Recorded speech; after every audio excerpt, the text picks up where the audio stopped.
हाँ ठीक है ना, नीचे वाला तो पूछते हैं।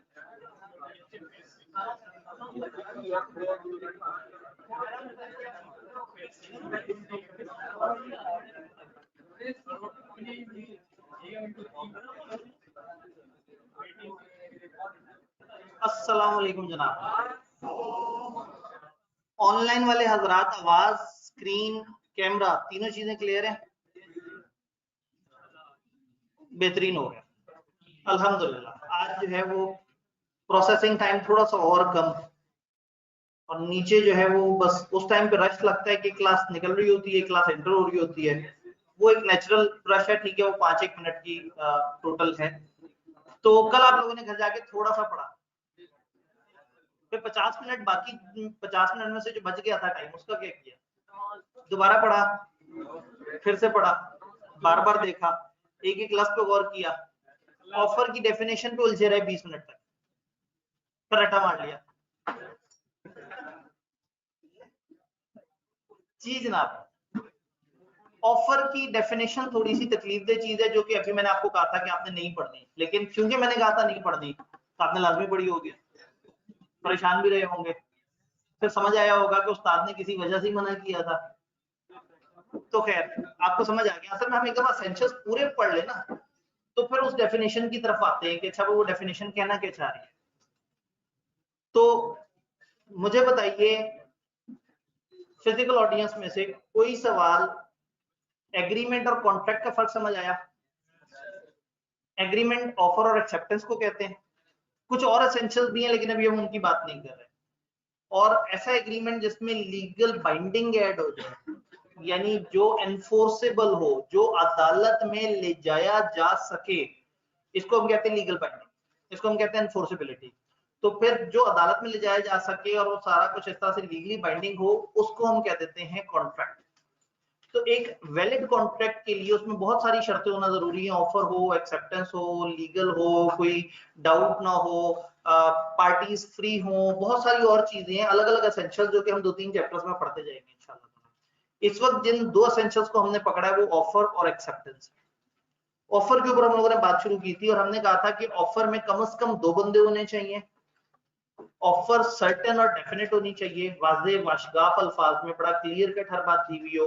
फिर हमने कहा था इरादा कॉन्ट्रैक्ट का हो, एक बंदा दूसरे के साथ माहौल ना कर रहा हो, मजाक में उसे बात ना की हो, उसका इरादा हो कि हाँ भाई आओ कॉन्ट्रैक्ट करते हैं। और चौथी चीज हमने कहा था ऑफर कम्युनिकेट होनी चाहिए। इसमें 2 चीजें तो आसान थी, बोल के या लिख के। एक तीसरी चीज है जो एक्शंस के थ्रू होती है।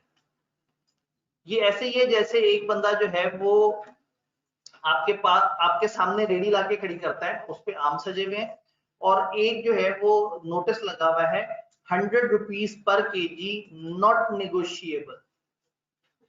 उसने बोला कुछ नहीं है, उसने आपको लिख के आपके साथ कोई ऑफर नहीं कराई है, लेकिन आपको उसका आपके सामने आके खड़े होना इस तख्ती के साथ ये साफ इशारा दे रहा है कि वो चाह रहा है कि 100 रुपए पर केजी पे मेरे से आम खरीद लो।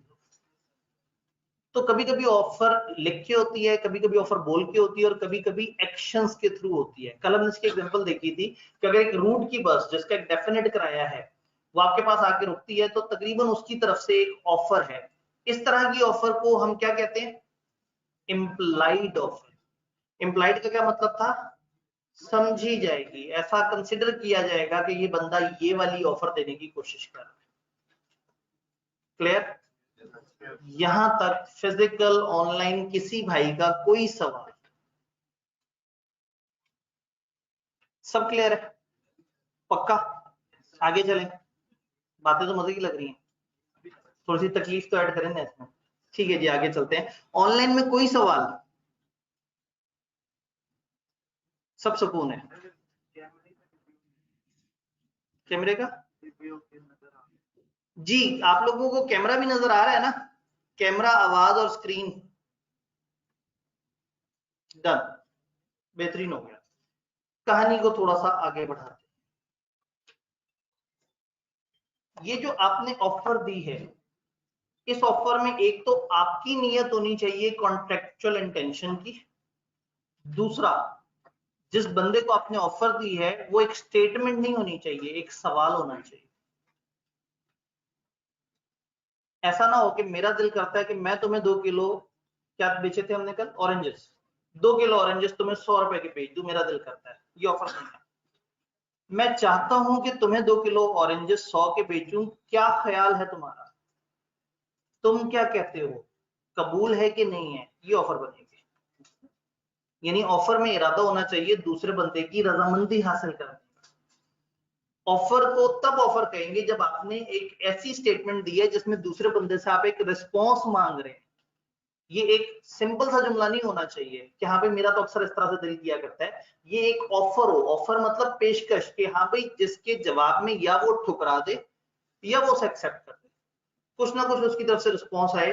तो ऑब्जेक्टिव ऑफ कंसेंट होना चाहिए, इसमें आपका इरादा रजामंदी का होना चाहिए कि आप उस बंदे से कंसेंट लेना चाह रहे हैं कि हाँ भाई आपने अपनी कंसेंट देनी है। लो जी, मैनेजमेंट ने एक ठीक पेन के बदले मुझे दूसरा ठीक पेन दिया और दोनों नहीं चल रहे। क्या टच स्क्रीन काम भी कर रही है? उनसे कहा भाईजान आपका दूसरा पेन भी नहीं चलता। यही तजुर्बा करने वाला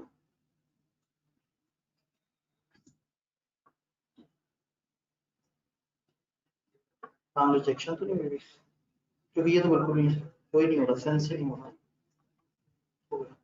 जोर से।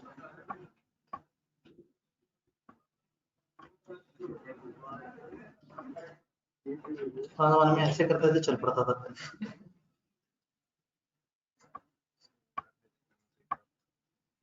भाई वो दूसरे बंदे का उठाया हुआ था पेन आपने।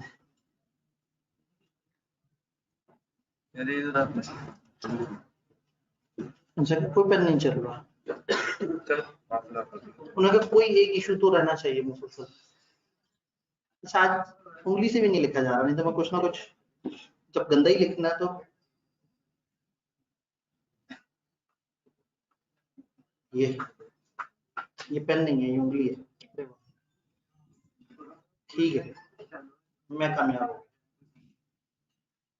ऑब्जेक्टिव ऑफ कंसेंट, कंसेंट का इरादा होना चाहिए। आप चाह रहे हो कि दूसरा बंदा आपके इस सवाल के जवाब में कुछ कहे। ऐसा ना हो कि आपने दूसरे बंदे के सामने अपने दिल की बात की और मुस्कुरा के आगे चलते बने। जवाब तो सुन ले, रिस्पॉन्स तो देख ले, आपने जो ऑफर दिया उसके बदले अगला बंदा आपको किस किस्म का जवाब देता है। तो ऑफर का मतलब है कि एक ऐसी चीज ले, पेन सन हो चल पड़ा, फिर इंतजामिया को रास्ते में रोक दीजिएगा, वो चलना पड़ेगा। हाँ तो देखिए, तो सही आते भी नहीं जी। ऑब्जेक्टिव ऑफ कंसेंट, ये पॉइंट समझ आ रहा है? तो अच्छी ऑफर वो होगी जिसमें 2 बंदे हों कम से कम, जिसमें ऑफर कम्युनिकेट हुई हो प्रॉपर तरीके से, ऑफर देने वाले का इरादा ऑफर देने का हो और ऑफर देने वाले का अंदाज ऐसा हो कि वो दूसरे से रजामंदी लेना चाह रहा है। यहां तक बात समझ। ऑफर कंडीशनल भी हो सकती है, ऑफर किसी शर्त के साथ भी लिंक हो सकती है। फॉर एग्जाम्पल एक बंदा कहता है कि देखो अगर कल मार्केट ओपन हुई तो मैं तुम्हें 2 kg ऑरेंजेस 100 रुपए में बेचूंगा। तो ये ऑफर कब वैलिड होगी? जब मार्केट खुली हुई हो, और अगर मार्केट खुली नहीं होगी ऑफर वैलिड नहीं है।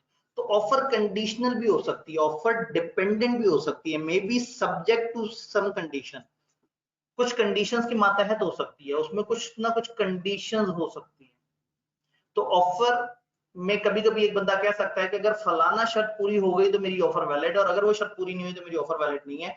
तो अगर वो शर्त पूरी होगी तो ये ऑफर वैलिड कहलाएगी, अदरवाइज नहीं कहलाएगी। आप दूसरे को भी ऑप्शन दे सकते हैं, आप कह सकते हैं अच्छा यार देखो मैं तुम्हें ये ऑरेंजेस 100 रुपए में बेच दूंगा, लेकिन शर्त ये है कि तुम अगर 2 50-50 के नोट दो। क्या कंडीशन है?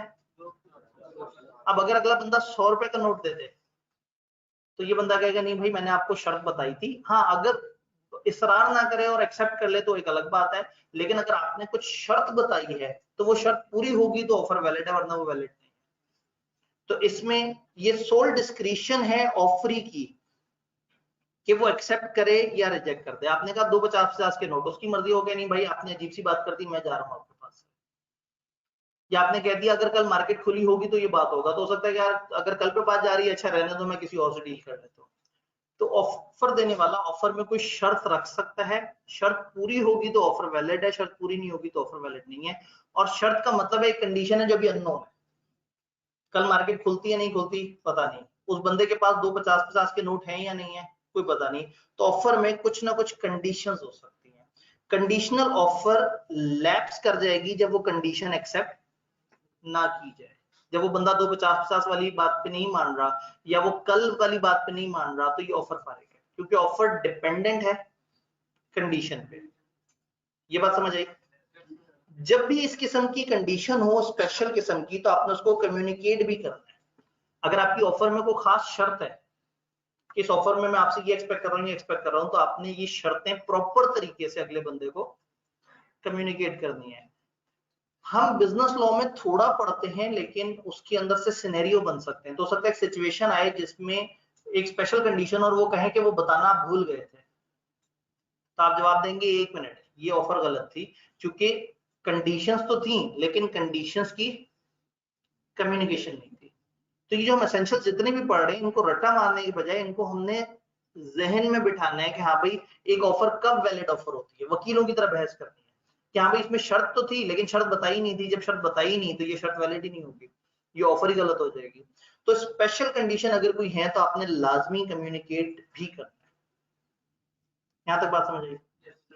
ऑफर में नेगेटिव कंफर्मेशन नहीं होनी चाहिए। जी बताइए।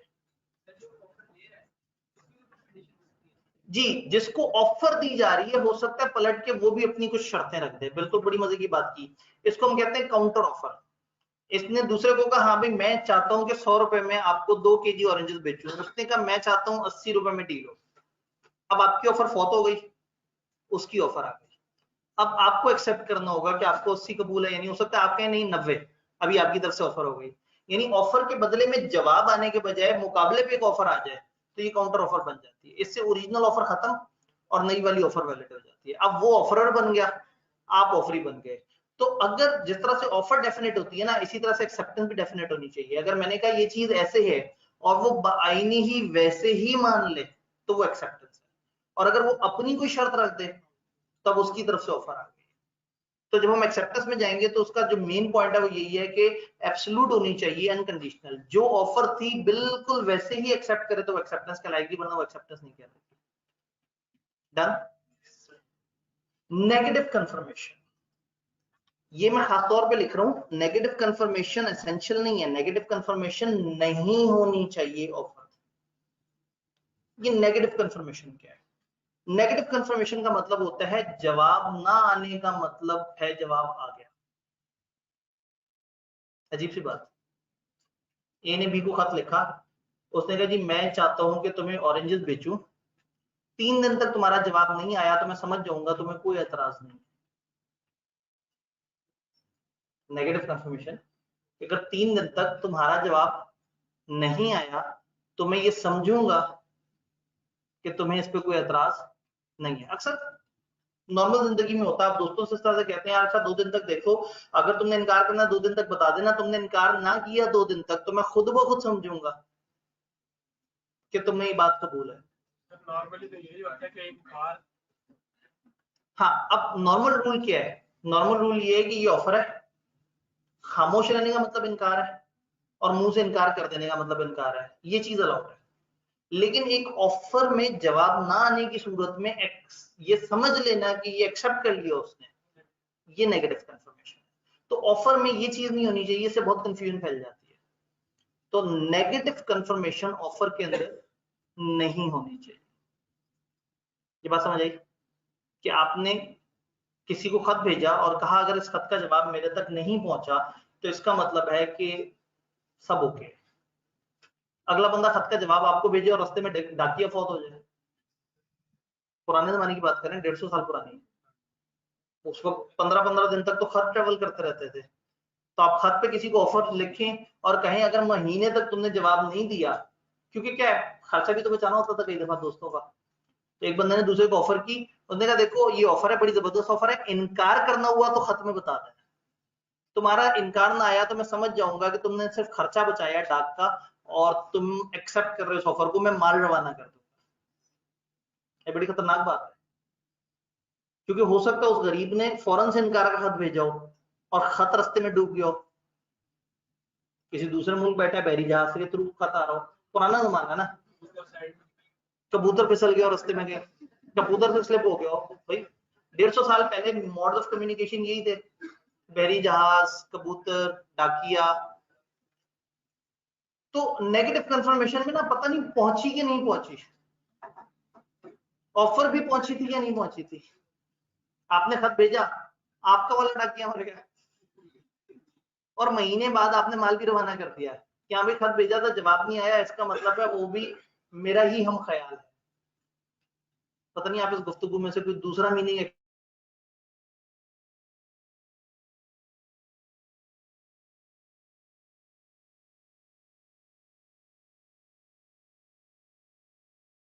एक्सपेक्ट करने की कोशिश तो नहीं कर रहे। किसी को ऑफर देते हुए अगर उसका जवाब ना आए तो इसका मतलब हाँ नहीं है। ऑफर का जवाब ये है, खामोश रहना या जवाब ना देने को एक्सेप्टेंस मान लेना बेवकूफी। कानूनी तौर पे इसमें पेचीदगी है, फिल्मी तौर पे नहीं है लेकिन कानून, और जाहिर है फिर आपने कानून से तो ताल्लुक जोड़ना ही है जी। कौन सी बात फिल्मी, ठीक है उन्हें रिपीट करते हैं। मैं ये कह रहा था कि नेगेटिव कंफर्मेशन का मतलब है आप किसी को ऑफर दें और ऑफर के जवाब में उसे कहें तुम्हारा जवाब ना आया तो मैं समझूंगा कि तुमने मेरी ऑफर एक्सेप्ट करी। ये ऐसी कंफर्मेशन है जो नेगेटिव है, नहीं दिया तो मैं समझूंगा कि ऑफर कबूल हो गई। इस तरह का कॉमन लाइफ में कई दफा होता है लेकिन कॉन्ट्रैक्ट एक्ट ने मना कर दिया, उन्होंने कहा ऑफर में नेगेटिव कंफर्मेशन नहीं होनी चाहिए, पॉजिटिव कंफर्मेशन होनी चाहिए कि जवाब या तो वो इनकार में दे या वो एग्री करके जवाब दे। जवाब ना देना is not equal to acceptance. अगर ऑफरी ने ये कहा हो कि अगर तुम्हारे 15 दिन बाद जवाब दे दिया ठीक है बस एक्सेप्ट कर लें जी, अब अगेन ऑफरी को अनकंडीशनल एक्सेप्टेंस देनी है। हम आगे एक्सेप्टेंस के एसेंशियल पढ़ेंगे ना, पहले ये एसेंशियल होगा एब्सोल्यूट और अनकंडीशनल। वो शर्त नहीं रख सकता, अगर वो शर्त रख रहा है तो उसकी तरफ से ऑफर आ गई है जी। ऑनलाइन में बात समझ आ रही है जी। सोल डिस्क्रिशन रिपीट करते हैं। सोल डिस्क्रिशन, डिस्क्रिशन का मतलब होता है मर्जी, सोल का मतलब होता है अकेले। तो हमने कहा ऑफरी की फिर सोल डिस्क्रिशन है, टोटल मर्जी है ऑफरी की। आपने उसको कहा ये शर्त है मेरी ऑफर कबूल करनी है तो बताओ, उसकी मर्जी कि वो ऑफर कबूल करे, उसकी मर्जी कि वो ऑफर रिजेक्ट कर दे, यानी उसकी टोटल मर्जी है। इसके लिए हम इंग्लिश का वर्ड इस्तेमाल करेंगे, उसकी सोल डिस्क्रिशन है, उसकी सोल डिस्क्रिशन, ये जो हमने कंडीशन में पॉइंट बोला था। तो हम ये कह रहे हैं कि an offer can not be in the form of negative confirmation, और नीचे बताया कि नेगेटिव कंफर्मेशन क्या होती है, if it's not accepted within specified time then will be presumed to have been accepted। यानी इस चीज को कहते हैं नेगेटिव कंफर्मेशन और ये चीज मना है, ये नहीं होना चाहिए। तो मैं ये नहीं बता रहा कि negative confirmation is essential of offer, मैं बताना चाह रहा हूं कि नेगेटिव कंफर्मेशन का ना होना एसेंशियल। ये मान लिया जाए कि तुम्हारा अगर जवाब ना आया तो ऑफर एक्सेप्ट नहीं हुई, हाँ ये तो कॉमन अजम्पशन है। हाँ अब ये पॉजिटिव ही है ना कि आप कहते हैं कि मैं खत भेज रहा हूँ, खत का जवाब नहीं आया तो इसका मतलब है तुम्हारी तरफ से ना है। उसमें भी आगे जाके पढ़ेंगे रीजनेबल टाइम का वेट करना पड़ता है। आपने खत भेजा और खत महीने बाद उसको पहुंचा तो उसका जवाब आपको कब तक पहुंचेगा, मजीद महीने बाद। आप उसे खत भेजें और 10 दिन बाद माल किसी और को भेज दें और वो गरीब बेचारा जो है वो आपको खत का जवाब भेज रहा हो, तो हम आगे जाके पढ़ेंगे कि अगर खत रवाना हो गया है उसके पास से तो आप बाउंड हो जाते हैं। ये हम आगे जाके पढ़ेंगे एक्सेप्टेंस के अंदर। यहां तक सारी बातें समझ आ रही हैं ठीक। लैप्स का क्या मतलब है, यहाँ पे एक वर्ड लैप्स आया, लैप्सेस। लैप्स का मतलब जाया हो जाना, खत्म हो जाना, बेकार हो जाना। तो कंडीशनल ऑफर बेकार हो जाती है, जाया हो जाती है, फारिग हो जाती है, मतरूक हो जाती है जब उसको एक्सेप्ट ना किया जाए। बच्चा कहेगा गलत बंदे से मतलब पूछ लिया, ठीक है जी। नेगेटिव कंफर्मेशन क्लियर हो गई। Then invitation of an offer नहीं होना चाहिए, ऑफर होनी चाहिए। एक होता है इनविटेशन ऑफ ऑफर और एक होता है ऑफर, दोनों में फर्क है। ऑफर का मतलब एक बंदे ने बड़े वाजे तरीके से आपको कहा, हाँ भाई ये चीज मैंने आपको इतने की बेचनी है, बताओ आप क्या कहते हो। इनविटेशन टू ऑफर क्या होगा, आपके सामने फलों की रेडी आई, ना कोई प्राइस टैग लगा हुआ है, ना उस बंदे ने बोल के ऑफर बताई है, लेकिन फलों की रेडी, एक बंदा फल की मार्केट में बैठा हुआ है, फ्रूट मार्केट में बैठा हुआ है, सामने फल से जाके बैठा हुआ है, तो आप अगर जाके उससे पूछें ये फल यहाँ क्यों रखे हुए हैं, तो अगर कोई फैसला बात से हुआ तो आगे से उल्टी सीधी सी आपको जुगत मारेगा कि भाई मतलब मैं फल क्यों सजा के बैठा हुआ हूँ, मतलब मैं क्या चाह क्या रहा हूँ, मैं फल की मार्केट में बैठा हुआ हूँ, रेडी में फल सजे हुए हैं, तो इसका एक ही मतलब है कि भाई आओ बताओ खरीदना है कि नहीं। लेकिन चूंकि फल सजा के बैठा हुआ है और ना कोई ऑफर दी, ना फल के साथ कोई रेट लिस्ट लगाई, तो इसका मतलब है वो इनवाइट कर रहा है कि यार ये मेरा माल पड़ा हुआ है, आओ बातचीत शुरू करते हैं। तो शायद अगला बंदा आके, क्योंकि अभी उसने वो नहीं दिया एब्सोल्यूट, उसमें कोई अमाउंट नहीं बताई, ये तो कंफर्म है कि वो चाह रहा है कि बात हो, लेकिन अगर उसने लिखा होता ना 100 रुपए के फल अवेलेबल है, तो ये उसकी तरफ से ऑफर होती है। फल सजा के बैठने का मतलब इनविटेशन टू ऑफर। कॉलेज इस बिल्डिंग में बाहर लिख के लगाते हैं एडमिशंस ओपन, तो ये ऑफर नहीं है, इनविटेशन। ऑफर तब हो जब वो कहें हाँ जी जवाद साहब का ये वाला बैच इतने हजार की फीस में अवेलेबल है, आप आए पैसे जमा कराएं, अगर आप आके पैसे जमा करा देते हैं तो हम समझेंगे आपने ऑफर कबूल कर लिया, ये प्रॉपर ऑफर है। और एक ये कि बाहर बोर्ड लगा हुआ है एडमिशंस ओपन, अखबार में इश्तिहार आया, कंपनियों के प्रोस्पेक्टस होते हैं वो अखबार में इश्तिहार देते हैं कि जी हम लोग अपने शेयर बेचने लगे हैं, तो आप लोग आइएगा, और उसके ऊपर फिर एक खास दिन जो है वो सब्सक्रिप्शन ओपन होगी। तो इनविटेशन टू ऑफर और ऑफर में फर्क है। ऑफर का मतलब है बड़े वाजे तरीके से एक बंदे ने या अपने एक्शन से या बोल के या लिख के, तीन तरीके है ना, दूसरे को एक ऐसी ऑफर दे दी कि जिसमें दूसरे को समझ आ गया कि क्या चीज कितने की बेची जा रही है, और एक तरफ एक माहौल सा सजा हुआ, तो इसका मतलब है कि वो ऑफर नहीं है, वो इनविटेशन। तो किताब ये चाहती है कि आप इनविटेशन ऑफ एन ऑफर को ऑफर कंसिडर ना करें, यानी अगर एक इनविटेशन टू ऑफर है तो that is not equal to offer, ये ऑफर नहीं है, ये ऑफर नहीं मानी जाएगी। जी वहां से भाई कुछ कहते देखिए, अगर तो एक जगह लिखा हुआ है, वो कहते हैं ये कपड़े 500 रुपए के, और साथ लिखा हुआ है उसको काट के 400 रुपए नॉट निगोशिएबल, तो उनकी तरफ से फाइनल ऑफर आपके पास आ गई, भाई 400 रुपए की चीजें लेनी है तो बताओ। और अगर एक जगह पे प्राइस टैग भी लिखा हुआ है और नीचे लिखा हुआ है discounts available subject to discussion या इस तरह, तो इसका मतलब अभी वो उस तरह से ऑफर नहीं है, अभी उसमें डाउट है, अभी वो बैठ के बातचीत होगी फिर चीज सामने आएगी। तो इनविटेशन का मतलब है दूसरों को रागिब करना कि आओ जरा अपनी ऑफर तो दो, और ऑफर का मतलब है आपने अपनी तरफ से कह दिया ये मेरे पास माल है और इसकी ये कीमत है, अब तुम बताओ तुम्हें इनकार है या इकरार, या तो वो यस कह देगा या वो नो कह देगा, या वो बदले में अपनी काउंटर ऑफर ला देगा, ठीक है मेरे पास ये ऑफर है बताओ क्या कहते हो। क्या बात समझ आई? जी जी, टेंडर जो है वो दो जगह पे इस्तेमाल होते हैं हमारे यहाँ लॉ के अंदर, एक कंटिन्यूइंग ऑफर जो हम अभी थोड़ी देर में इंशाल्लाह ताला पढ़ रहे होंगे, और एक आगे जाके हम देखेंगे खास तरह की परफॉर्मेंस। ये जो टेंडर आते हैं गवर्नमेंट के, ये ज्यादातर इनविटेशन टू ऑफर होते हैं। वो कहते हैं हम लोग जो है वो माल खरीदना चाह रहे हैं, तो जो जो हजरात बेचना चाहते हैं फलाना फलाना तारीखों में फलाना लोगों से राब्ता करें।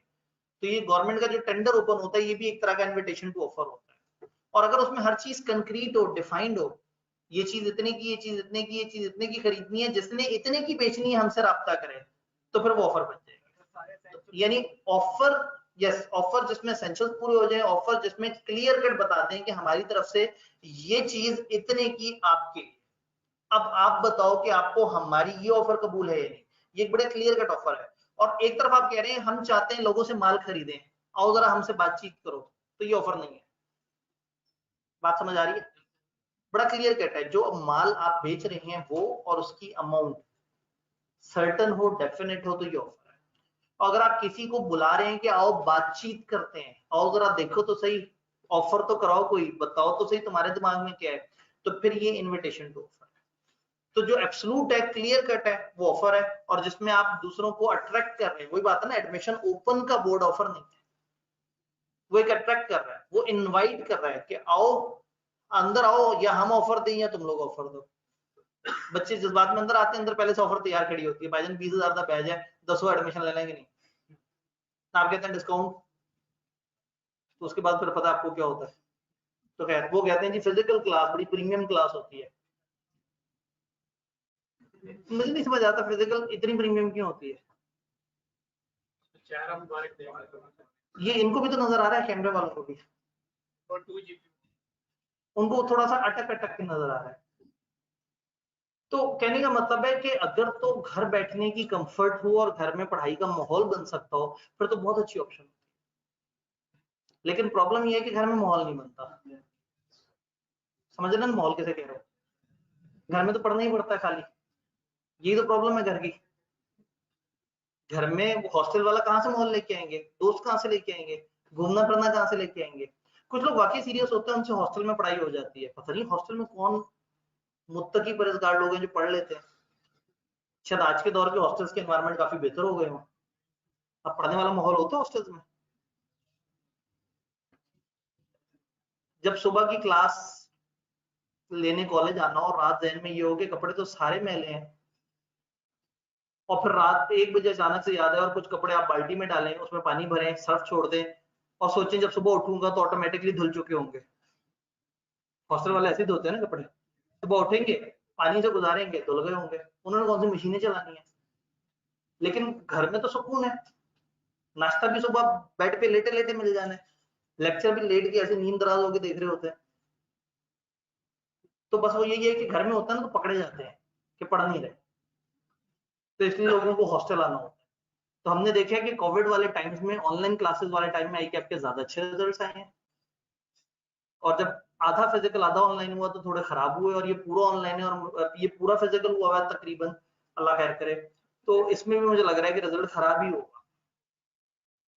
तो ये जो है ना, ये सिर्फ दिमाग का मामला है कि घर में पढ़ाई होती है, यहाँ पढ़ाई होती है, पढ़ाई दिल से होती है। वो हॉस्टल में खराब बच्चों के दरमियान बैठ के भी हो सकती है, और वो घर के बेहतरीन एनवायरनमेंट में भी नहीं हो सकती कई दफा। खैर वापस इधर आते हैं। इन्विटेशन ऑफ एन ऑफर को ऑफर कंसिडर नहीं करना। सर सबसे मुश्किल काम है हॉस्टल में पढ़ना है, जी बिल्कुल, तभी तो लोग हॉस्टल आते हैं। ये बात हमें समझ आ गई, यहाँ तक हमें ऑफर के एसेंशियल समझ आ गए। क्या मैं आपसे कुछ पूछने की जसारत कर सकता हूँ, ऑफर कैसे कैसे खत्म हो सकती होगी?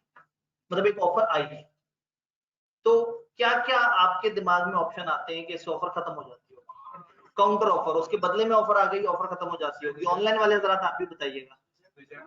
रिजेक्ट कर दिया, अगले बंदे ने खुद ही इनकार कर दिया, नहीं चाहिए ऑफर। कम्युनिकेट प्रॉपर नहीं हुई, वो तो खैर ऑफर क्रिएट ही नहीं हुई। एसेंशियल पूरे ना हो आगे जाके किसी वजह से, कंडीशन जो रखी थी वो कंडीशन फॉल्ट हो गई, वो इंप्लीमेंट नहीं हो सकी। किसी ने नेगेटिव कंफर्मेशन बीच में ऐड कर दी, खैर वो तो ऑफर ही वैलिड नहीं थी। जी टाइम, आपने कहा अगले 4 दिन तक की ऑफर है, 4 दिन गुजर गए, और मतलब ये ऐसे ही है जैसे कॉलेज वालों ने कहा जी फिजिकल क्लास में एडमिशन जारी है तब तक जब तक क्लास फिल नहीं हो जाती। तो ये ऑफर किस दिन फॉत हो जाएगी? जिस दिन आखिरी बच्चा क्लास में एडमिट हो जाएगा। अब आप आगे गए मैं कॉलेज पे लीगल केस करूंगा, इन्होंने कहा था आ जाओ एडमिशन लेने और अब एडमिशन दे ही नहीं रहे फिजिकल क्लास में, तो वो कहेंगे भाई हमने फिजिकल क्लास का आपको कहा था कि जब जगह पूरी हो गई तो फिर हम लाइव स्ट्रीमिंग में डालेंगे, और लाइव स्ट्रीमिंग पूरी हो गई तो हम ऑनलाइन में डालेंगे। मेरे ख्याल में तीनों की फीस का भी दर्जा बदर्जा फर्क है। ठीक जी, और कोई तरीका जिससे ऑफर खत्म हो जाती हो? नहीं, ऑफर लिखने वाले ने तो लिख के दिया ना, वो खत्म कैसे हो? वॉइड हो जाए, उसमें कुछ ऐसी कानूनी पेचीदगी आ जाए बाद में। अभी वॉइड के वर्ड के हमने ऊपर आगे जाके बात करें। अगला बंदा रिस्पॉन्स ना दे खास टाइम तक, अगर फिक्स है, और फिक्स टाइम नहीं है तो एक रीजनेबल टाइम, वो अदालत बताएगी कि कितने टाइम तक रिस्पॉन्स आना चाहिए था। कोई इलीगल मामला हो जाए, एक अहम बात जिसकी तरफ किसी का ध्यान नहीं दिया, ऑफर देने वाला ही मर जाए एक्सेप्ट होने से पहले, या ऑफर ही मर जाए, ऑफर देने वाला पागल हो जाए, कई तरीके हो सकते हैं। जिन ऑरेंजेस की ऑफर दी है वही गल जाए, फिर तो वो ऑफर ही खत्म हो गई कि यार ये वाले ऑरेंजेस इस कैटेगरी वाले, वो अगर उन्हीं के ऊपर बिजली गिर जाए,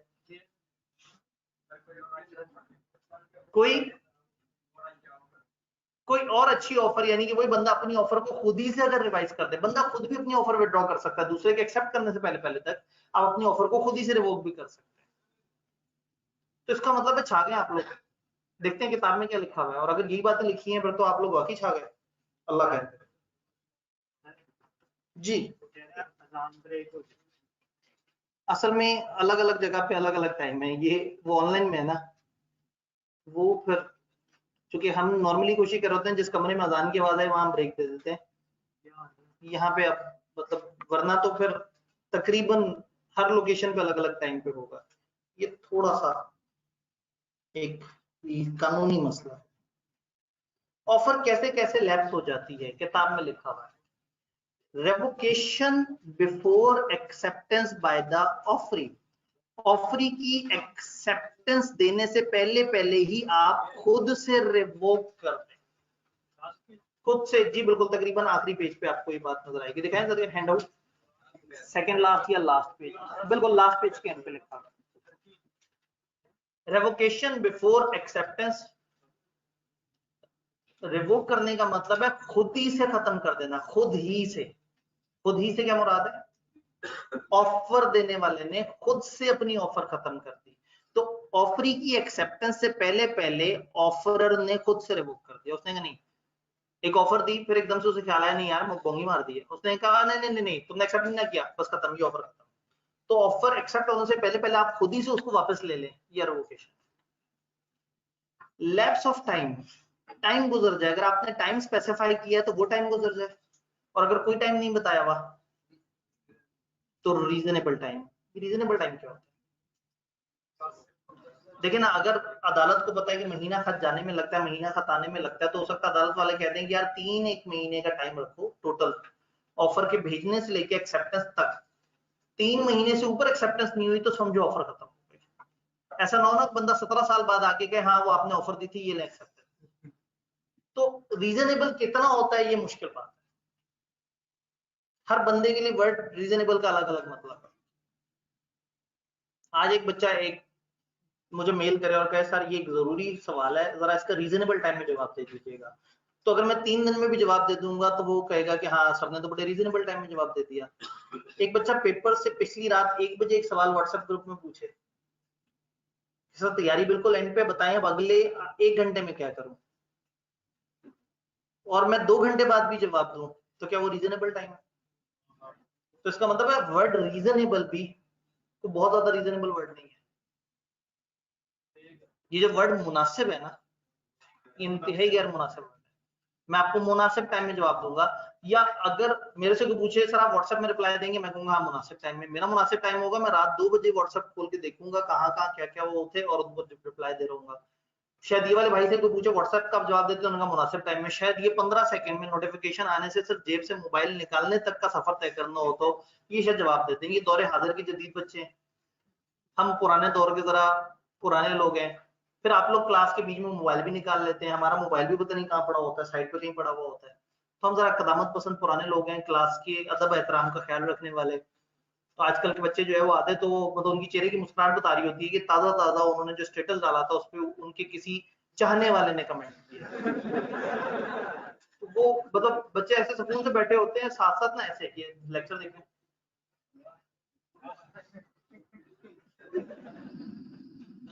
इधर एंटर होते हैं ना पता लगता है। क्योंकि एक वक्त में ना दो दुनिया में जीना आसान नहीं है, कोशिश करें दोनों दुनिया को एंजॉय करें। जब इस दुनिया में बैठे हैं इधर तो पूरे लेक्चर को समझें सुने, और जब घर बैठे हैं खास टाइम डिफाइन कर लें। आप दिन के 10 घंटे पढ़ाई भी करें और फेसबुक भी यूज करें, ना पढ़ाई होनी ना फेसबुक होना सही से, उधर होंगे तो इधर की अजियत होगी, इधर होगे तो उधर ही। तो दोनों दुनिया को सेपरेट कर लें, 4 घंटे पढ़ाई के 6 घंटे फेसबुक के, फेसबुक को ज्यादा टाइम मिल जाए, लेकिन डिवाइड कर लें। एक वक्त में 2 डायमेंशन में जीने वाला काम मुश्किल है। अगर मैं आपको बताऊं कि साइकोलॉजिकल हिसाब से इंसान में पैरेलल प्रोसेसिंग नहीं है, सिर्फ एक तरह से इंसान पैरेलल प्रोसेसिंग कर सकता है, सिर्फ एक तरह का इंसान। आपको बताऊंगा तो आपको दुख होगा, औरतें, खवातीन एक वक्त में 2 काम कर सकती हैं, दोनों दिमाग वाले काम, मर्द नहीं कर सकते। तो अगर आप दोनों काम करने की ख्वाहिश रखते हैं, ये खवातीन होती है, वो ड्रामा देखते देखते खाने की रेसिपी पे भी काम कर रही होती है। मर्द एक वक्त में 2 दिमाग के काम इकट्ठे नहीं चला सकता, फिजिकल काम और दिमाग वाला काम इकट्ठे चला लेता है। आप जाके सर्च कीजिएगा साइकोलॉजिकल स्टडीज, तो खवातीन पैरेलल प्रोसेसर होती है दिमाग के मामले में, मर्द नहीं होते। तो खामखा मत अपने आप को जो है वो अपना जेंडर चेंज करने की कोशिश ना करें। आप अगर पैरेलल प्रोसेसिंग नहीं कर सकते तो मत उस तरफ पड़े।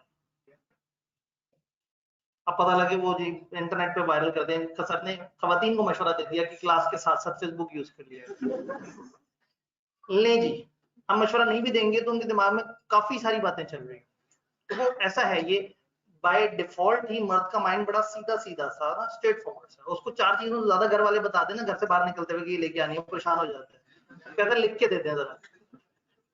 तो ये हमारा थोड़ा सा प्रॉब्लम है। ये मतलब बाय जेंडर ये लिमिटेशन है कि फोकस, हम काम करेंगे तो फोकस से करेंगे, लेकिन करेंगे एक वक्त में एक काम। तो फिर वो खवातीन का एक वक्त में पैरेलल काम तो 3-4 हो जाते हैं, लेकिन फोकस से कोई भी नहीं होता। तब अगर मैं कहूंगा तो खामखा फिर जो है वो आप लोग इतने जाले में क्लिप निकाल लेते हैं। सबसे ज्यादा जो ट्रैफिक एक्सीडेंट है वो भी खवातीन करती है, क्योंकि गाड़ी चलाते हुए सड़क के अलावा उनके दिमाग में 15 और चीजों पे भी फोकस होता है। तो ये अगेन, ये आप सर्च कीजिएगा, मैं गलत बात नहीं कर रहा, शुगल के लिए बात नहीं कर रहा, आप सर्च करेंगे तो ये आपको साइकी नजर आएगी कि मेल माइंड और फीमेल माइंड में बड़ा फर्क होता है। तो कोशिश करें क्लास के वक्त क्लास को एंजॉय करें, सोशल मीडिया के टाइम को एंजॉय करें। 2 दिन पहले कितना मजेदार टाइम गुजरा है, व्हाट्सएप बंद हुआ है, जिंदगी में टाइम ही टाइम था। अक्सर घर में बैठे हुए बच्चे अपने वालिदैन के पास जाके उनसे पूछा कि आप कैसे हैं, तो बड़ा अजीब सा लगा। उन्होंने कहा बेटा खैरियत है, आगे वो व्हाट्सएप फेसबुक नहीं चल रहा है। तो वो थोड़ा सा उस दुनिया से बाहर निकले, और जो उस दुनिया में नहीं गया कोशिश करे ना जाए। सिर्फ फेक दुनिया है, गलत दुनिया है, एक अलग स्टोरियां चल रही होती हैं वहां पे। असल दुनिया ये है, यहाँ रियलिटी चल रही होती है, और ये रियलिटी वाले लोग से ये पास करते हैं। वो जो पास नहीं करते वो उस दुनिया में चले जाते हैं, वो फिर उधर दानेश्वर बन के मशवरे भी दे रहे होते हैं। तो कोशिश करें रियल दुनिया में रहें, ये बहुत जरूरी चीज है। ये आप लोगों को बताना इसलिए जरूरी है कि आप लोग अभी बिगिनर लेवल पे हैं, आगे जाके आप लोगों ने सत्यानाश फेर लेना है। फेसबुक पे जाते हैं 5 अलग तरह के ओपिनियन मिलते हैं। तो इधर वापस आते हैं, लैप्स ऑफ टाइम, या तो टाइम स्पेसिफाइड होगा ऑफर में, और नहीं होगा तो एक मुनासिब टाइम। ये मुनासिब टाइम हम नहीं डिफाइन करेंगे, अदालत में केस जाएगा, अदालत देखेगी इस तरह के कॉन्ट्रैक्ट में मुनासिब टाइम कुछ महीनों को कहते हैं, कुछ दिनों को कहते हैं, या कुछ आवर्स को कहते हैं। स्टॉक एक्सचेंज में तो 6 घंटे में प्राइसेस ही पता नहीं कहां की कहां पहुंच जाती है, तो वहां रीजनेबल तो चंद घंटों को कहेंगे। क्लियर? डेथ या इनसैनिटी ऑफ ऑफर, ऑफर मर जाए या पागल हो जाए, इनसेन हो जाए, अपने होशो हवास खो बैठे। अगर एक्सेप्टर को एक्सेप्टेंस से पहले पहले पता लग गया बंदे के मरने का, तो ऑफर खत्म हो जाएगी। इसका दूसरा मतलब क्या हुआ? अगर एक्सेप्ट होने के बाद मरा, या एक्सेप्टेंस के बाद उसे पता लगा ऑफर वैलिड है, आप कहेंगे बंदा मर गया, अब ऑफर का क्या करें? अब वो उसके वाली वर्षा से वो चीज एनफोर्स करवा सकता है, क्योंकि कॉन्ट्रैक्ट क्रिएट हो गया। ऐसा थोड़ी होता है कि अगर एक बंदा मरे उसने दूसरे के साथ 4-5 करोड़ की डील की थी तो वो डील वहीं फौत हो जाए। तो आप कहेंगे घर वालों का क्या कसूर? तो घर वालों को उस मरे हुए बंदे की विरासत मिलेगी, वो उसके एसेट्स हैं, तो फिर उसकी लाइबिलिटीज भी मिलेंगी। आई होप के अकाउंटिंग में अब तक लाइबिलिटी का लफ्ज आप देख चुके हैं। तो एसेट्स और लाइबिलिटीज भी मिलते हैं। इसीलिए आपने अक्सर मैयत पे ऐलान सुना होगा कि वो कहते हैं कि जी हाँ भाई, इस मैयत ने, इस बंदे ने, मरे हुए बंदे ने किसी के पैसे तो नहीं देने, क्योंकि वो पैसे देना फिर उसकी औलाद पे वाजिब हो जाता है, टू दैट एक्सटेंट जितना उस औलाद को उस वालिद से विरासत मिली होती है। तो अगर उस वालिद का 25 करोड़ का लोन था और वालिद की विरासत इनको 10 करोड़ की मिली है, तो उससे ज्यादा के लिए औलाद पर पाबंदी है।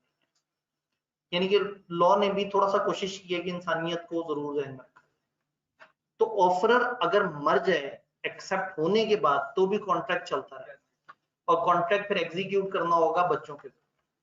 हम आगे परफॉर्मेंस ऑफ कॉन्ट्रैक्ट के चैप्टर में जाके देखेंगे कि फिर उस वक्त क्या होता है और किस तरह से होता है। यहां तक बात समझ आई? ये सारी वो बातें जो आप लोगों ने बताई थी। जी, घर वाले ना माने तो मामला ये है कि विरासत भी तो उसको कानून की वजह से मिल रही है और ये भी कानूनी मसला है। दोनों मसला अदालत में जाएंगे और अदालत फिर एक असाइनी को अपॉइंट कर देगा, वो हिसाब किताब करेगा कि घर वालों को कितना मिलना है और उसको कितना मिलना है, जो कि उसका आने वाले को साबित करना होगा कि मैंने इसके इतने पैसे मतलब इसने मुझे देने थे इस कॉन्ट्रैक्ट के तहत। अगर घर वाला ना हो तो वो जो उसकी विरासत है उसके ऊपर उसका लीगल क्लेम बन जाएगा और जो बच गया वो गवर्नमेंट को चला जाएगा। जी, और जिसके पास पैसे होते हैं ना मरते वक्त, उसका कोई ना कोई जरूर निकल आता है। दुनिया बड़ी जालिम है। जी, ऑफरर अगर मर जाए या पागल हो जाए एक्सेप्टेंस से पहले पहले, non fulfilment of condition precedent to the offer. Precedent का मतलब है जो उसमें छुपी हुई थी, जो उसके अंदर शामिल थी। ऑफर में जो शर्तें शामिल थी, अगर वो शर्त ही ना पूरी हुई, ऑफर में शर्त ये थी कि कल अगर मार्केट खुली होगी तो मैं तुम्हें ऑरेंजेस बेचूंगा, और कल मार्केट खुली नहीं थी तो ऑफर खुद ब खुद खत्म हो गई। काउंटर ऑफर इज मेड, ये भी आप लोगों ने बताया था। Non acceptance according to requirement of offerer. Offerer ने कहा था कि वो 2 50-50 के नोट दोगे तो फिर बात बनेगी, और दूसरे बंदे ने आपकी उस रिक्वायरमेंट का एहतराम नहीं किया, ऑफर फारिग हो गई। नॉन एक्सेप्टेंस या एक्सप्रेसली रिजेक्शन, खुद ही से मना कर दिया। ऑफर ही नहीं कह दिया नहीं जी तुम्हारी ऑफर ही बड़ी बेकार है, मुझे नहीं चाहिए, उसी वक्त ऑफर फौत हो जाए, ऑफर की तौहीन कर दी गई। जी, मैं इंतजार कर रहा था कि आप इस वाले पॉइंट को इस वाले पॉइंट के साथ कंफ्यूज करने की कोशिश करें, ऐसे ही है या दो और को, यही दो ले जी, 2 पॉइंट्स के गिर्द गुलदारा लगा है, ये दोनों आपस में कंफ्यूज हो रहे हैं। ऊपर वाला पॉइंट क्या कह रहा है, non fulfilment of condition precedent to the offer. Offer में जो शर्त छुपी हुई थी, अगर वो शर्त पीछे से ही पूरी ना हुई, शर्त क्या थी, अगर कल मार्केट खुली हुई तो फिर मेरी ऑफर वैलिड है, यानी ऑफर वैलिड होनी ही तब थी जब वो वाली शर्त पूरी हो जाती, वो और है। दूसरा ये था कि ऑफर देने वाले ने कहा मेरी ये ऑफर है लेकिन तुमसे मुझे एक्सेप्टेंस कैसे चाहिए, 2 50-50 के नोट। तो अगर ऑफर में ये जो पहला वाला पॉइंट है ये ऑफर की शर्त है, ये वाला पॉइंट जो आगे वाला है ये एक्सेप्टेंस वाले के लिए शर्त है। ऊपर में आपने कहा अगर कल मार्केट खुली होगी तो ऑफर वैलिड है, तो आपकी ऑफर के अंदर एक शर्त थी कि कल मार्केट का खुला होना उससे मशरूत है। और ये जो इधर वाला पॉइंट है बाद वाला, ये क्या कह रहा है, अगर acceptance according to requirement of offer नहीं हुई है ना, non acceptance according to requirement of offer. Offer ने कहा था मेरी शर्त ये है कि तुम मुझे 2 50-50 के नोट दोगे तो फिर ठीक है, और दूसरे बंदे ने उसकी इस रिक्वायरमेंट का एहतराम नहीं किया, तो ऑफर में छुपी हुई कंडीशन पीछे से ही खत्म हो जाए तो ऑफर ही फौत हो गई। और ऑफर में आपने दूसरे से कुछ रिक्वायरमेंट्स कहा कि मुझे यूं जवाब देना यूं जवाब देना, और उसने आपकी रिक्वायरमेंट्स का एहतराम नहीं किया तो भी ऑफर डन। मजे की बात है कि इस पेज पे लिखी हुई ज्यादातर चीजें आपने ही बताई हैं, इसका मतलब है कि बहुत मुश्किल बातें नहीं है। सब्सीक्वेंट इलीगैलिटी और डिस्ट्रक्शन, अगर सब्जेक्ट मैटर मतलब मुद्दा जिसकी बात हो रही है, मेरे केस में ऑरेंजेस है, सब्जेक्ट मैटर ऑरेंजेस की बात हो रही है, अगर वही तबाह हो जाए, या आपने एक बंदे को ऑफर दी कि मैं तुम्हें ऑरेंजेस देना चाह रहा हूँ 2 किलो 100 रुपए के हिसाब से, उसकी एक्सेप्टेंस से पहले अचानक से गवर्नमेंट ने कानून पास कर दिया कि ऑरेंज बेचना खरीदना मना है, तो अगर वो ऑफर बाद में इलीगल हो गई तो वो ऑफर खुद ब खुद खत्म। At the time of making सही थी, लेकिन बाद में कोई लॉ ऐसा आ गया जिसने कह दिया कि ये ऑफर गलत है, तो ऑफर इलीगल हो जाए किसी वजह से आगे जाके, या सब्जेक्ट मैटर ही डिस्ट्रॉय हो जाए एक्सेप्टेंस से पहले पहले, ऑफर फौत हो जाती है। कभी कभी एमलॉ में कुछ सवाल रट्टे वाले भी आते हैं, जहां जहां आपको कोई लंबी सी लिस्ट नजर आए उसको समझना तो है, याद भी करना है, और जहां छोटे छोटे पॉइंट हो, एक हेडिंग है उसके नीचे 2 बुलेट्स हैं, एक हेडिंग हो, तो वो ज्यादातर समझने वाले हैं, उनसे ज्यादातर सिचुएशंस बन रही होती हैं। तो जो इस तरह की लंबी चौड़ी लिस्ट है, इसको समझना भी है कि अगर सिचुएशन आ जाए, और कभी कभी उनका दिल कर रहा होता है वो ऐसे ही कह देंगे कि जरा बताओ कौन कौन सी ऐसी शर्तें जिनसे ऑफर खत्म हो जाती है, तो कभी कभी वो 5-6 नंबर का एक रट्टे वाला सवाल भी दे देते हैं। तो जहां आपको पूरे बिजनेस लॉ में लिस्ट नजर आए, लंबी लिस्ट, कुछ 3-4 पॉइंट से बड़ी लिस्ट नजर आए, उसको एहतियातन याद भी कर लेना है। अल्फाज आप बदल सकते हैं, डेफिनेशन के अलावा आपको मैं कहीं भी नहीं कहूंगा कि आपने अल्फाज लाजमी हूबहू वो लिखना है, आप अपने अल्फाज में लिख सकते हैं। लेकिन जाहिर है जिनको थोड़ा सा अपनी इंग्लिश पे डाउट हो कि मैं अपनी अंग्रेजी लिखी तो पकड़ा जाऊंगा, तो ठीक है, फिर जो इधर लिखा हुआ उसे याद कर लो। लॉ के अंदर अनफॉर्चुनेटली हमें रट्टा लगाना पड़ता है। सारी बातें समझ आ रही है? ऑफर की किस्में देखते हैं और आज की गुफ्तगू को तमाम करते हैं।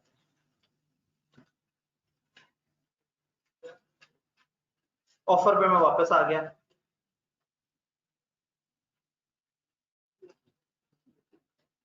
ठीक है, दोनों का डिफरेंस नहीं समझ आया, वही वाले पॉइंट एक दफा मैं यहां लिख भी देता हूं ताकि परेशानी खत्म हो।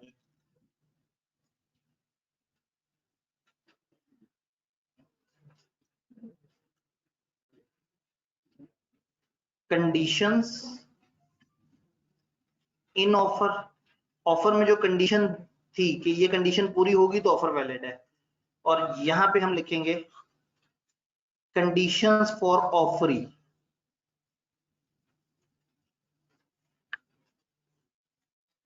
अगर मेरी राइटिंग समझ आ गई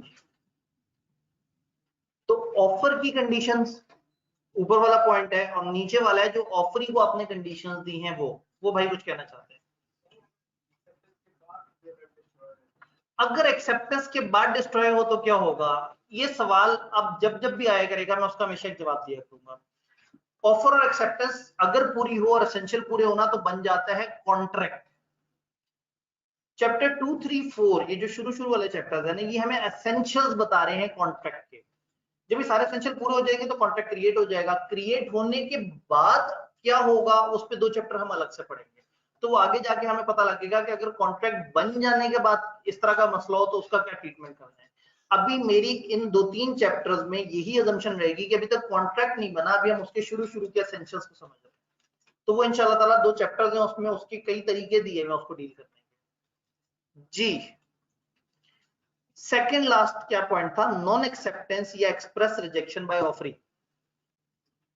ऑफरी को आपने कहा ये ऑफर है, या तो उसने एक्सेप्ट नहीं किया, या उसने मतलब महीना गुजर गया, 2 महीने गुजर गए, 3 महीने गुजर गए, उसने एक्सेप्ट ही नहीं किया, या उसने मुंह पे ही इनकार कर दिया। एक्सप्रेस रिजेक्शन, एक्सप्रेस मतलब बड़े वाजे तरीके से, तो अगर उसने वाजे तरीके से इनकार कर दिया, नहीं जी आपकी ऑफर ही बेकार है, मुझे नहीं चाहिए, तो वो एक्सप्रेस रिजेक्शन कहलाएगा। जी भाई, काउंटर ऑफर क्या होती है, ये आपसे आपकी रो में तीसरे वाले जो भाई हैं, ये काउंटर ऑफर क्या होती है?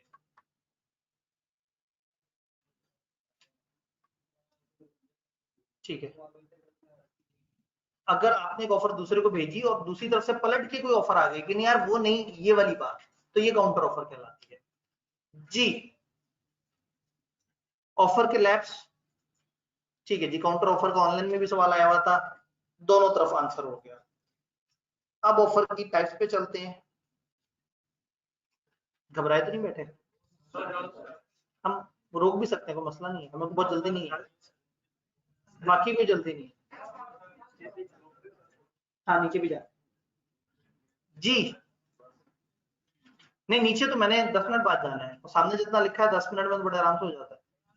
जी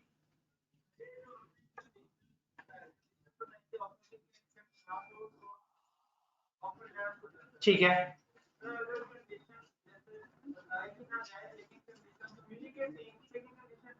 तो वो ऑफर ही गलत थी।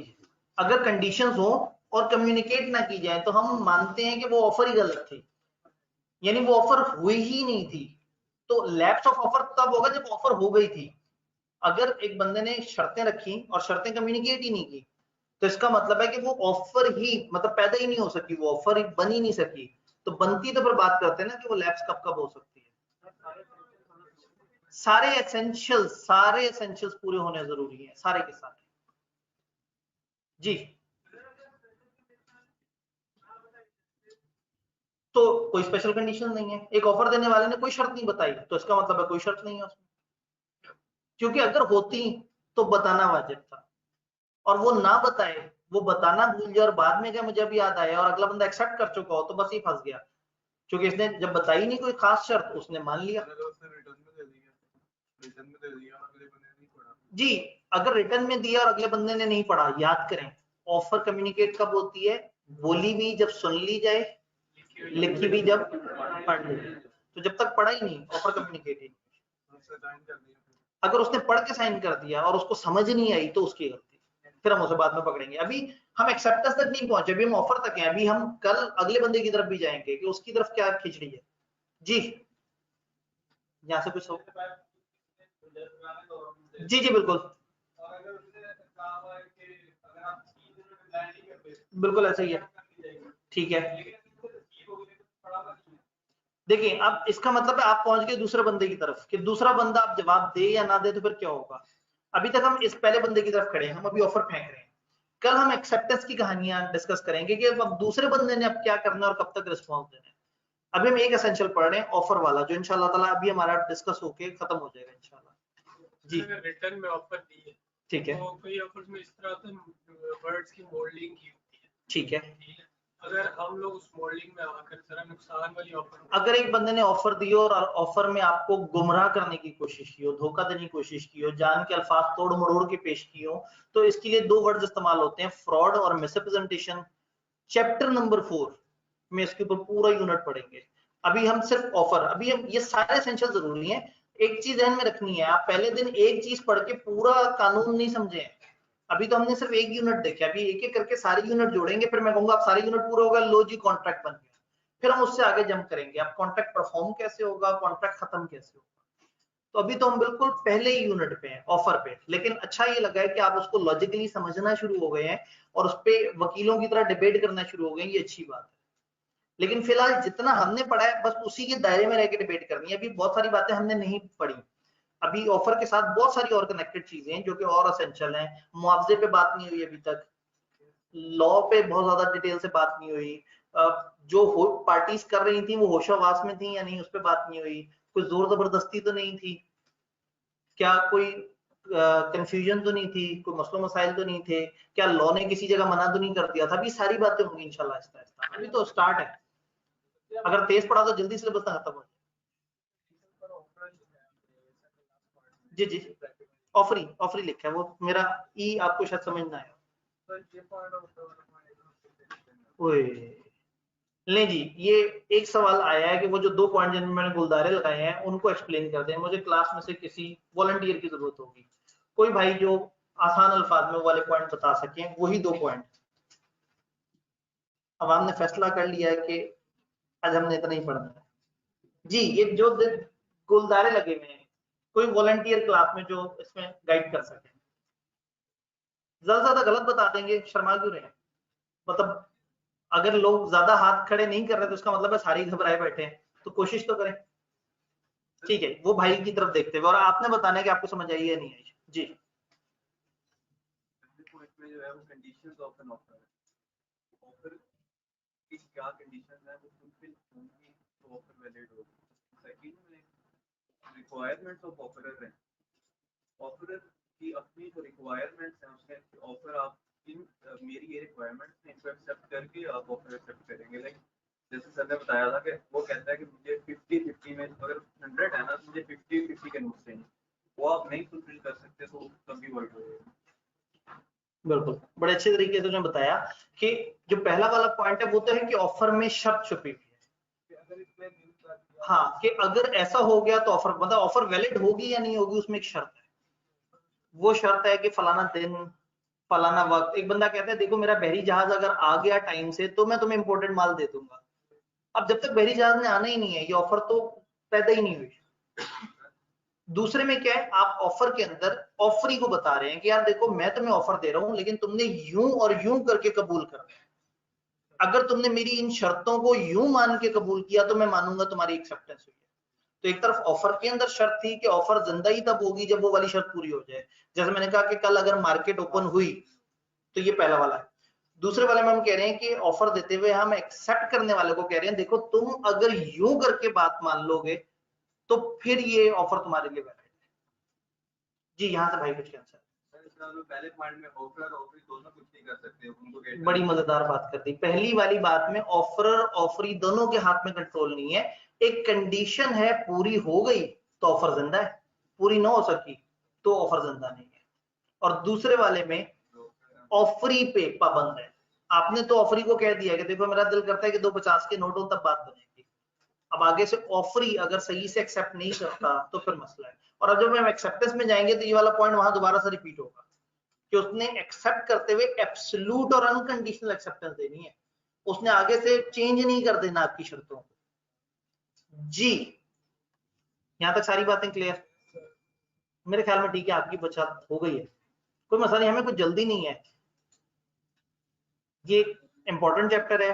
पुराने जमाने में भी कुछ मुनासिब से सवाल यहाँ से आते थे, उस वक्त एम लॉ के पोर्शन की वेटेज 50 नंबर होती थी, अभी 100 नंबर का हो गया है, तो अब इस चैप्टर में से थोड़े से और सवाल आने की भी एक्सपेक्टेशन है। तो अभी हम यहाँ पे ब्रेक लगाते हैं, कल इंशाल्लाह ताला ऑफर की किस्मों पे बात करेंगे, एक्सेप्टेंस की कुछ शर्तें पढ़ लेंगे और परसों इंशाल्लाह ताला एक्सेप्टेंस के मामले को कंप्लीट कर लेंगे ताकि प्यारा सा एक टेस्ट हम लोगों का चैप्टर का पूरा बन सके इंशाल्लाह। यहाँ से भाई कुछ कहना चाह रहे हैं? अच्छा जो लाइव स्ट्रीमिंग वाले हैं ना, मैं 2-3 मिनट में आपके पास पहुंच रहा हूँ इंशाल्लाह ताला। लाइव स्ट्रीमिंग वाले जी, लाइव स्ट्रीमिंग वालों मैं 2-3 मिनट में आपके पास आ रहा हूँ। अगर आपका कोई सवाल अभी भी अनएड्रेस है तो मैं उसको आंसर कर दूंगा, आपका सवाल नहीं है तो चले जाइएगा, ये एक नेगेटिव कंफर्मेशन होगी, मैं समझ जाऊंगा आपका सवाल नहीं है। जी यहाँ से कुछ भाई कह रहे थे? कुछ नहीं कह रहे थे, वो कहते हैं जाना है। ठीक है जी, अपना ख्याल रखिएगा। जी चैप्टर 2 इतना ही है जितना आपके पास है, थोड़े से उसमें कुछ इजाफी एलिमेंट्स हैं एसेंशियल्स, वो अभी हम नहीं पढ़ रहे, वो भी इसी के ऊपर ही मिल जाएंगे। ठीक है जी, मिलते हैं इंशाल्लाह। जी